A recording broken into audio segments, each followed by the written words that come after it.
वो पेशेंट कतई एग्री नहीं होगा जिस पेशेंट के पास एक झोपड़ी भी ना हो। वो पेशेंट एग्री नहीं हो सकता है जिसके पास खाने के लिए अनाज ही ना हो।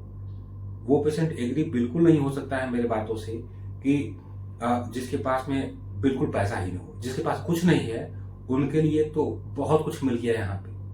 लेकिन जो मिडिल क्लास और लोअर मिडिल क्लास जो होते हैं और अपर मिडिल क्लास जो होते हैं, इनकी वैल्यू सिर्फ इतनी होती है कि एक बीमारी अगर आ गई तो बस आपकी पूरी लाइफ आपके कर्ज भरने में लग जाएंगे। खत्म कहानी पूरी आपकी, पूरा परिवार रोड पे आ जाएगा। तो ये लोग अगर किसी गवर्नमेंट हॉस्पिटल में जाते हैं, बड़े हॉस्पिटल में, तो इनके लिए अभिशाप होता है।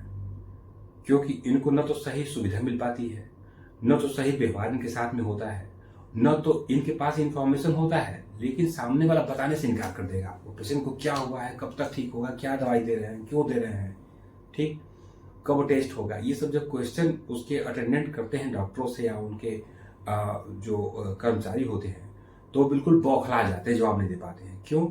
क्योंकि कहीं ना कहीं चीटिंग आपके साथ में हो रही होती है, कहीं ना कहीं खिलवाड़ आपके साथ में हो रहा होता है।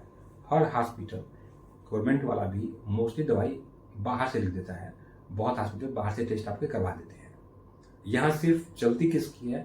मंत्री कोटा की चलती है। बहुत जो पूंजीपति हैं वो जाएंगे, उनके लिए वेलकम है, सभी डॉक्टर हर काम छोड़ करके आ जाएंगे। बाकी जो नॉर्मल लोग हैं वो कैसे देखे आते हैं इसके बारे में आप खुद जान सकते हैं। जो जानने वाले हैं वो जान सकते हैं, जिनके पास कुछ भी नहीं होती तो बहुत कुछ है।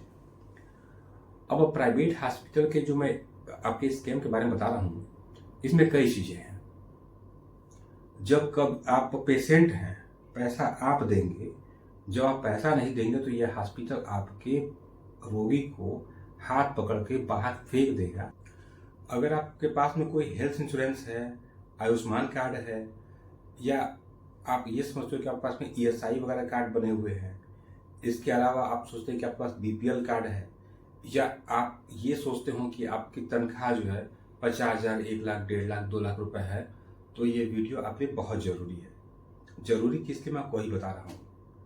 जरूरी है आपको, मैं आपको बहुत रियल इंफॉर्मेशन देने वाला हूँ। आप इसको सुनिए और फिर आप डिसाइड करिए कि मैं आपसे बोलना क्या चाहता हूँ। कुछ स्टेट में कुछ हॉस्पिटल एक बड़ा स्कैम चला रहे हैं जिसमें लगभग हर लोग इन्वॉल्व है, पूरा सिस्टम इन्वॉल्व है। जैसे एक पेशेंट, मैं कहानी सुना रहा हूँ आपको और ये बिल्कुल रियल कहानी है।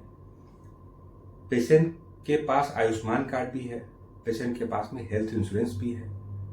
अब इस कंडीशन में पेशेंट को प्रॉब्लम होती है तो पेशेंट जाता है हॉस्पिटल में कि हाँ अब उसका इलाज फ्री में हो जाएगा। आपको पता होगा कि हेल्थ इंश्योरेंस में आपके कितने पैसे जाते हैं। पेशेंट जब हॉस्पिटल में जाता है तो हॉस्पिटल कुछ कंडीशन में, कुछ इंश्योरेंस कंपनियों की जो पॉलिसी होती है उसका जो टर्म कंडीशन आप नहीं पढ़ते हैं आप लोग, तो उसका एक हर्जाना बहुत बड़ा आपको देना पड़ता है। उसके बारे में जिक्र करूंगा। हॉस्पिटल में जाते हैं तो हॉस्पिटल क्या बोलता है कि ठीक है हम देखते हैं, तो इससे आप थोड़ा सतर्क रहिए। आपको पॉलिसी कैसी करानी है और आपको क्या बेनिफिट होने वाला है, क्या नुकसान होने वाला है, मैं सबका जिक्र कर रहा हूं। एक पेशेंट है तो जब हॉस्पिटल में गए तो उनके हॉस्पिटल ने क्या कहा कि हम देखते हैं कि इंश्योरेंस इस पे काम करेगा कि नहीं करेगा। जबकि पेशेंट के घर वालों ने जिक्र किया कि मेरे पास पैसा बिल्कुल नहीं है और हम इसी के सहारे, आयुष्मान कार्ड के सहारे और हेल्थ इंश्योरेंस के सहारे आपके यहाँ आए हैं। अब एक इंसान जो गरीब है वो किसी हॉस्पिटल में जाता है इंश्योरेंस के सहारे, गरीब का सेंस है जो 20, 30, 40, 50, 60, 70 हजार कमाता है, मैं उनको गरीब मानता हूँ इसमें। तो जब वो जाता है हॉस्पिटल में कि इतना पैसा नहीं है, हेल्थ इंश्योरेंस और आयुष्मान कार्ड के बदौलत हम हॉस्पिटल में आए हैं, इलाज करवा लेते हैं। अब पेशेंट एडमिट है बेचारा, 24 घंटे के बाद हॉस्पिटल आपसे डिमांड करता है कि आप पुराना ड्यूज क्लियर करिए तो आपके और टेस्ट कराए जाएंगे, या आपके डॉक्टर जो है मिलने आएंगे, देखने आएंगे, बाकी टेस्ट वगैरह होंगे। तो पुराना जब बिल आप जाते हैं पूछने के लिए तो वहाँ पे आपसे बोला था कि आपका हेल्थ इंश्योरेंस जो है वो काम नहीं कर रहा है। क्यों नहीं काम कर रहा है? तो कुछ छोटी छोटी बातें होती हैं। अगर आपकी सांस फूलती है तो उस कंडीशन में आपका हेल्थ इंश्योरेंस आपका जो है, जब पॉलिसी आप करवाते हैं तो 2 साल तक वो चीज़ वैलिड नहीं होगा। अगर आप बीपी के पेशेंट हैं, हाइपरटेंशन के, तो वहाँ पे वो इंश्योरेंस आपका वैलिड नहीं होगा। ये टर्म कंडीशन आपको पॉलिसी के नीचे देखने को मिलते हैं कि किस किस कंडीशन में वो पॉलिसी आपकी वैलिड नहीं होगी। ये आपको देखना होता है हमेशा। अब पेशेंट सोचता है कि चलो हेल्थ इंश्योरेंस नहीं काम कर रहा है तो हम आयुष्मान कार्ड अप्लाई करें। गवर्नमेंट के पोर्टल पे और नेट पे सर्च करते हैं तो ये शो होता है कि आयुष्मान कार्ड वो हॉस्पिटल ले रहा है। लेकिन हॉस्पिटल की दबंगई मेडिकल स्कीम का काम क्या है कि जब वो आयुष्मान कार्ड में इलाज करते हैं तो उनको गवर्नमेंट पैसा देती है, लेकिन 2-4 महीना 6 महीना लेट करके कुछ स्टेट में पैसा देती है। वो हॉस्पिटल को बर्दाश्त नहीं है, इसलिए हॉस्पिटल उसको देने से मना कर देता है। आप सर्च करेंगे तो बहुत हॉस्पिटल के नाम लिखेंगे कि जिसमें आयुष्मान कार्ड लेता है, लेकिन वो हॉस्पिटल आयुष्मान कार्ड आपको लेगा नहीं मौके पे। क्यों नहीं लेगा? कोई नहीं बताएगा आपको। अब प्रॉब्लम क्या होती है कि हेल्थ इंश्योरेंस के पॉलिसी के हिसाब से पेशेंट को अनफिट कर दिया गया, लेकिन जब हॉस्पिटल में कोई पेशेंट जाता है इमरजेंसी में, चाहे अटैक आया चाहे एक्सीडेंट हो, तो मोस्टली पेशेंट का बीपी का प्रॉब्लम वहाँ पे जम कर जाता है और मोस्टली पेशेंट को सांस की प्रॉब्लम हो ही जाती है। ऐसा एलोपैथिक पैरामीटर के हिसाब से बोल रहा हूँ, जैसा कि आईसीयू के अंदर में ऑक्सीजन मास्क हर जगह लगा होता है, आपने देखा होगा, तो वो अपने पेपर पे ये मेंशन कर ही देंगे। तो पॉलिसी आपने कराया होगा तो वहाँ पे आप फंसे अच्छे तरीके से। तो ये कंडीशन आपको देख करके चलना है। ये एक मेडिकल स्कैम होता है। पेशेंट ने सफ़र किया 24 घंटे में आपके लाखों रुपए। मैंने देखा कि 1.5 लाख रुपया 24 घंटे का पेशेंट का बन गया, तो एक बहुत बड़ा अमाउंट होता है किसी मिडिल क्लास के लिए कि 24 आवर के अंदर में आपके 1.5 लाख रुपये लग गए। पेशेंट कब तक ठीक होगा नहीं पता, हॉस्पिटल कुछ बताने को तैयार नहीं। पेशेंट को देखने के लिए टाइम बना होता है, 3 से 4 आप पेशेंट को दे सकते हैं। अटेंडेंट एक आदमी जाके देख सकता है। एक विजिटिंग कार्ड दिया होता है, एक आदमी जाके देखेगा। विजिटिंग कार्ड जो मैं समझता हूँ कि जिस हॉस्पिटल ने आपको एक विजिटिंग कार्ड इशू कर दिया है कि आप इतने बजे आकर के देख सकते हैं, तो वो हॉस्पिटल कहीं ना कहीं आपसे कोई चीज़ छुपा रहा होता है। मैंने गधों की फौज देखी है डॉक्टरों की, जिनको आता कुछ भी नहीं, उनको सिर्फ आईसीयू में जो लिख के दिया जाएगा उसके इंजेक्शन लगाने आते हैं, उनके बोतल चढ़ाने आते हैं। उनको अपने पास में इतना सेंस नहीं है कि रोग कितना क्रिटिकल है या उसमें किस तरीके से हम उसको रिकवर करके देंगे। उनको बस अपने पैरामीटर पे ही चलना है। अच्छा, बड़ी बात क्या होती है कि आपकी एंट्री लिमिटेड समय के लिए होती है, लेकिन जब उनको जरूरत होगा पैसे का तो अनाउंसमेंट होगा, पैसा जमा करिए बिल काउंटर पे। वहां आपको बुलाने से कभी चूका नहीं जाएगा, लेकिन पेशेंट से मिलने के लिए आपको नहीं दिया जाएगा। गवर्नमेंट हॉस्पिटल में भी ये दिक्कतें आती हैं कि आपको डॉक्टर या जो आपके इमरजेंसी के जितने भी डॉक्टर होते हैं, नाइट डॉक्टर जो भी होते हैं, नर्स जो होते हैं, इनके बिहेवियर रोगियों के लिए काफी अभिशाप से कम नहीं होती है। मैं ऑल इंडिया से लेकर के बड़े बड़े हॉस्पिटल का जिक्र करूंगा कि जो इनके एम्प्लॉय होते हैं, इसके बारे में आपको पता करना है तो वहां के पेशेंट से आप जाकर के मिलिए। अब मैं ये नहीं कहता हूं कि हर पेशेंट इस मेरे बात से एग्री होगा कि सबका बिहेवियर खराब है। वो पेशेंट कतई एग्री नहीं होगा जिस पेशेंट के पास एक झोपड़ी भी ना हो। वो पेशेंट एग्री नहीं हो सकता है जिसके पास खाने के लिए अनाज ही ना हो। वो पेशेंट एग्री बिल्कुल नहीं हो सकता है मेरे बातों से कि जिसके पास में बिल्कुल पैसा ही ना हो। जिसके पास कुछ नहीं है उनके लिए तो बहुत कुछ मिल गया यहाँ पे, लेकिन जो मिडिल क्लास और लोअर मिडिल क्लास जो होते हैं और अपर मिडिल क्लास जो होते हैं, इनकी वैल्यू सिर्फ इतनी होती है कि एक बीमारी अगर आ गई तो बस आपकी पूरी लाइफ आपके कर्ज भरने में लग जाएंगे, खत्म कहानी पूरी आपकी, पूरा परिवार रोड पे आ जाएगा। तो ये लोग अगर किसी गवर्नमेंट हॉस्पिटल में जाते हैं, बड़े हॉस्पिटल में, तो इनके लिए अभिशाप होता है, क्योंकि इनको न तो सही सुविधा मिल पाती है, न तो सही व्यवहार इनके साथ में होता है, न तो इनके पास इंफॉर्मेशन होता है, लेकिन सामने वाला बताने से इनकार कर देगा आपको। पेशेंट को क्या हुआ है, कब तक ठीक होगा, क्या दवाई दे रहे हैं, क्यों दे रहे हैं, ठीक, कब टेस्ट होगा, ये सब जब क्वेश्चन उसके अटेंडेंट करते हैं डॉक्टरों से या उनके जो कर्मचारी होते हैं, तो बिल्कुल बौखला जाते हैं, जवाब नहीं दे पाते हैं। क्यों? क्योंकि कहीं ना कहीं चीटिंग आपके साथ में हो रही होती है, कहीं ना कहीं खिलवाड़ आपके साथ में हो रहा होता है। हर हॉस्पिटल, गवर्नमेंट वाला भी मोस्टली दवाई बाहर से लिख देता है, बहुत हॉस्पिटल बाहर से टेस्ट आपके करवा देते हैं। यहाँ सिर्फ चलती किसकी है? मंत्री कोटा की चलती है। बहुत जो पूंजीपति हैं वो जाएंगे, उनके लिए वेलकम है, सभी डॉक्टर हर काम छोड़ करके आ जाएंगे। बाकी जो नॉर्मल लोग हैं वो कैसे देखे आते हैं इसके बारे में आप खुद जान सकते हैं। जो जानने वाले हैं वो जान सकते हैं, जिनके पास कुछ भी नहीं होती तो बहुत कुछ है। अब प्राइवेट हॉस्पिटल के जो मैं आपके स्कैम के बारे में बता रहा हूँ, इसमें कई चीजें हैं। जब कब आप पेशेंट हैं, पैसा आप देंगे, जब आप पैसा नहीं देंगे तो यह हॉस्पिटल आपके रोगी को हाथ पकड़ के बाहर फेंक देगा। ऐसा ही होता है। फरीदाबाद से नई दिल्ली 27 किलोमीटर तक एक हॉस्पिटल में एक पेशेंट को ले जाने के लिए एम्बुलेंस वाले ने 13,000 रुपये लिया। 13,000 और लगभग 3 घंटा वेट करने के बाद में एम्बुलेंस आई। ऐसा आप सोच सकते हैं कि, और वो भी हॉस्पिटल के अंदर में, फरीदाबाद के बहुत बेहतरीन हॉस्पिटल के अंदर में एम्बुलेंस आती है। इस बात पे कि जब बोला गया कि अब पेशेंट को रेफर करो सरकारी हॉस्पिटल के लिए, पेशेंट का जब इंश्योरेंस नहीं लोगे, जब आयुष्मान कार्ड नहीं लोगे तो हमको सरकारी में जाना है। तो ये हॉस्पिटल उनको रोक के रखता है कि नहीं, जो बिल बन गया वो बिल भरो हमारे पास में। अब पेशेंट क्यों भरे? जब तुम इंश्योरेंस पॉलिसी को नहीं लेना था तो गेट पे ही मना कर दो ना। कम से कम पेशेंट अगर मर भी जाएगा तो उसको कम से कम ये तो नहीं फीलिंग होगा ना कि हाँ किसी ने धोखा कर दिया। नहीं ले तो एहसान नहीं करना है, किसी को उपकार नहीं करना है तो मत करो, लेकिन नियम से चलो। नहीं करना इलाज तो साफ बोर्ड टांगो कि हम नहीं इलाज कर सकते हैं। लेकिन हॉस्पिटल क्या करते हैं? आपको लालच देते हैं। कुछ बहुत अच्छी अच्छी कंपनियां होते हैं जिनके इंश्योरेंस होते हैं, तो वो लोग जाते हैं हॉस्पिटल में। वहां पे उनसे ये नहीं पूछा जाता है कि कौन सा बेड लेना है आपको कहाँ रखा जाए।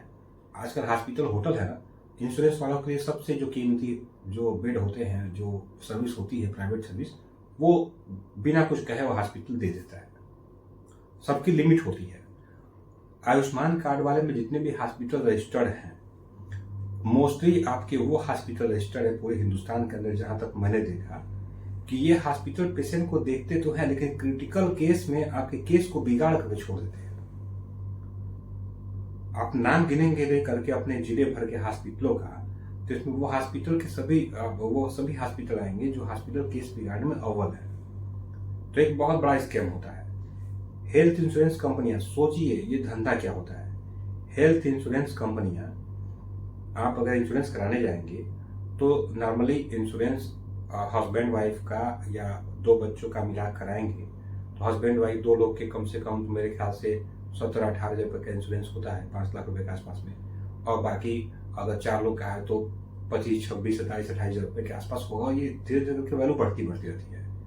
अब अगर आप छोटा जरा एक पैमाना देखिए कि अगर 1 लाख लोग का इंश्योरेंस कर देंगे तो ऐसा तो है नहीं कि 1 लाख में आपके 1 लाख लोग ही बीमार पड़ जाएंगे। कुछ लोग पड़ते हैं, मुट्ठी भर लोग बीमार पड़ते हैं, लेकिन पैसा जाता कितना है? लाखों लोगों का। यहां से इनकी कमाई का धंधा शुरू होता है। अगर आप जागरूक रहेंगे रोग के बारे में, आपके गली मोहल्ले में, आपके आसपास में ऐसे भी डॉक्टर होंगे जिनके पास में छोटा सा क्लिनिक भी होगा, छोटा सा सेटअप भी होगा।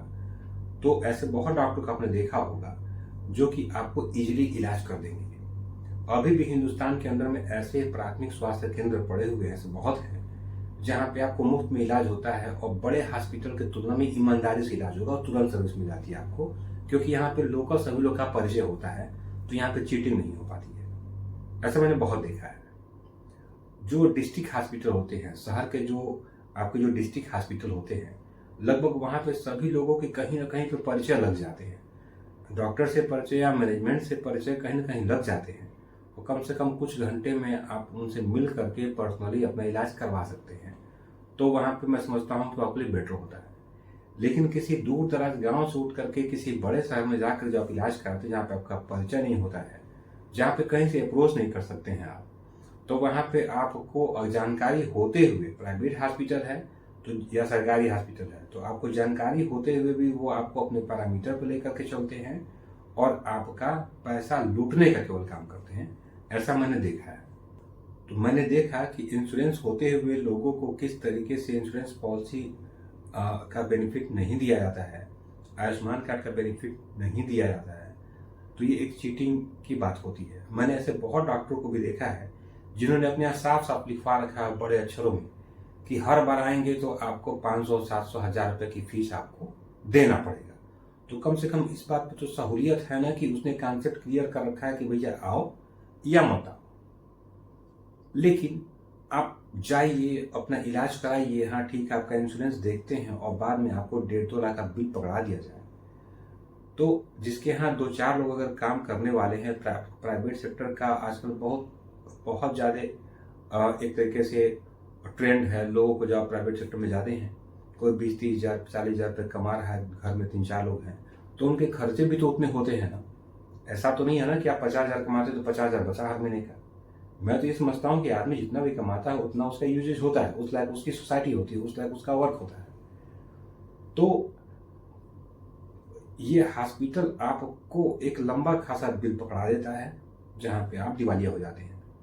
मैं जिस पेशेंट के बारे में बात कर रहा था, वो पेशेंट एक दिन में 24 आवर में उन्होंने 1.5 लाख रुपए भरे हैं हॉस्पिटल के, प्राइवेट हॉस्पिटल के।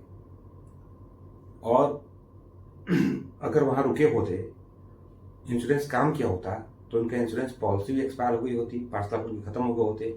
आयुष्मान कार्ड में भी 5-10 लाख होते, वो भी खत्म हो चुके होते। अभी लगभग 20 दिन से पेशेंट को मैंने अपने परिचय पे एक अच्छे हॉस्पिटल में एडमिट कराया, सरकारी हॉस्पिटल में एडमिट कराया। और 20 दिन अगर ये किसी प्राइवेट हॉस्पिटल में रह गया होता तो आप कल्पना करिए कि इनको कितना पैसा देना पड़ता। जरा सोच करके देखिए।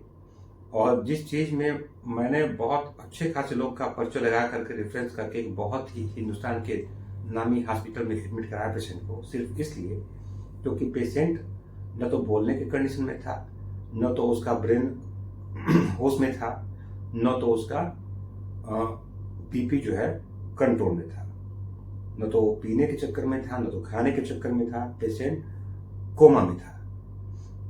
तो पेशेंट को मजबूरी थी कि एलोपैथिक हॉस्पिटल में एडमिट कराया जाए, लेकिन इंश्योरेंस कंपनियां और प्राइवेट हॉस्पिटल के जो स्कैम होते हैं, इससे मरीज को काफ़ी गुजरना पड़ा।